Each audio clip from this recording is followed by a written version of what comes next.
جنت میں اپنے ماں باپ اور رشتہ داروں سے ملاقات کیسے ہوگی، وہ منظر کیسا ہوگا، یہ جاننا ہر مسلمان کے لیے نہایت ضروری ہے۔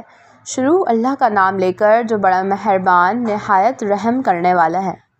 السلام علیکم ناظرین، کسی بھی انسان کے لیے سب سے محبت کرنے والی ہستی اللہ کے بعد اس کے ماں باپ ہیں، اس کے بعد اس کے باقی بہن بھائی اور باقی رشتہ دار ہوتے ہیں۔ یہ رشتے ہمارے لیے لازم و ملزوم ہوتے ہیں۔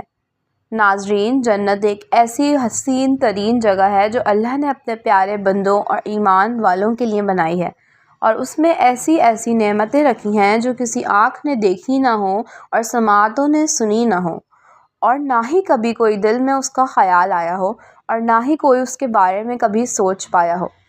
جنت کے بارے میں جو خیالی تصور ہمارے ذہنوں میں موجود ہے، وہ صرف سمجھانے کے لیے بھی ہے، ورنہ دنیا کی اعلیٰ سے اعلیٰ چیز کا بھی جنت کی حقیر ترین چیز سے بھی مقابلہ نہیں۔ ہم اکثر یہ سوچتے ہیں کہ جنت کی نہ ختم ہونے والی زندگی میں کیا ہمارے اہم اور پاکیزہ رشتے بھی ہمارے ساتھ ہوں گے، یعنی کہ ہمارے والدین بھی ہمارے ساتھ ہوں گے۔ آئیے حدیث کی روشنی میں اس سوال کا جواب تلاش کرتے ہیں۔ جب کوئی روح جنت میں پہنچتی ہے تو وہاں موجود روحیں اس سے ملنے آتی ہیں۔ مرنے کے بعد جب سب مسلمان جنت میں جائیں گے تو ارشاد باری تعالیٰ ہوگا، اے میرے بندوں، تم پر نہ کوئی خوف طاری ہوگا اور نہ تم غمگین ہوگے۔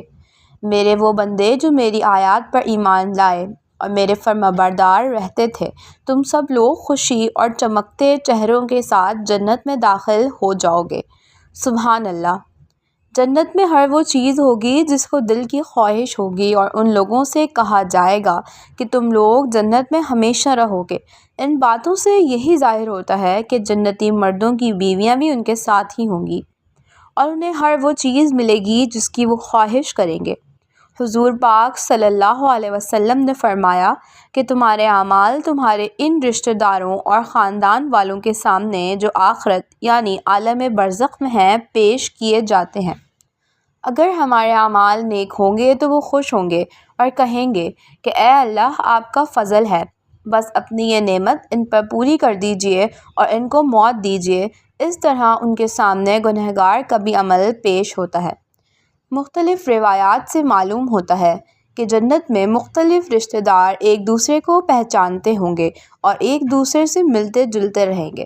سورہ طور میں اللہ تعالیٰ کا ارشاد ہے، جو لوگ ایمان لائے اور ان کی اولاد نے بھی ان کی پیروی کی تو ان کی اولاد کو بھی ہم ان کے ساتھ شامل کر دیں گے اور ان کے اعمال میں کسی چیز کی بھی کمی نہیں کریں گے۔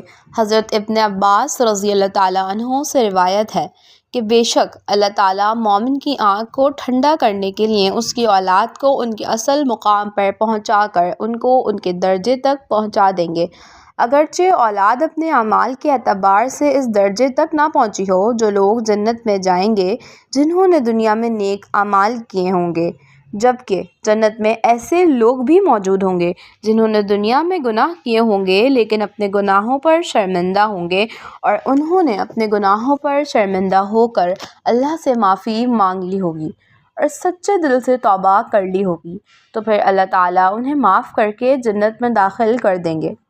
سورہ بقرہ کی آیت نمبر 25 میں ارشاد باری تعالیٰ ہے، اور جو لوگ ایمان لائے اور نیک عمل کرتے رہے ان کو خوشخبری سنا دو کہ ان کے لیے جنت کے باغ میں جن کے نیچے نہریں بہہ رہی ہیں، جب اس میں سے انہیں کسی قسم کا میوہ کھانے کو دیا جائے تو یہ لوگ کہیں گے یہ تو وہی ہے جو ہمیں بتایا گیا تھا، اور وہاں ان کے لیے پاک بیویاں بھی ہوں گی اور وہ جنت میں ہمیشہ رہیں گے۔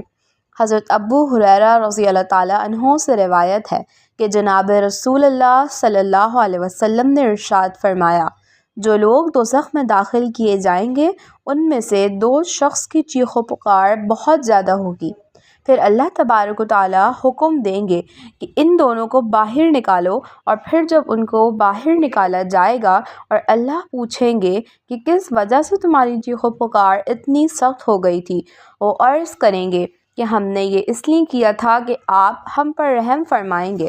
پھر اللہ تعالیٰ فرمائیں گے، تم دونوں پر میری رحمت یہی ہے کہ تم واپس چلے جاؤ اور دوزخ میں جہاں پر موجود تھے وہیں پر اپنے آپ کو گرا دو۔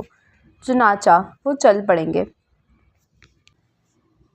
ان میں سے ایک تو اپنے آپ کو دوزخ میں گرا دے گا اور اس پر دوزخ کو ٹھنڈا اور سلامتی والا کر دیا جائے گا، مگر دوسرا شخص اپنے آپ کو نہیں گرائے گا۔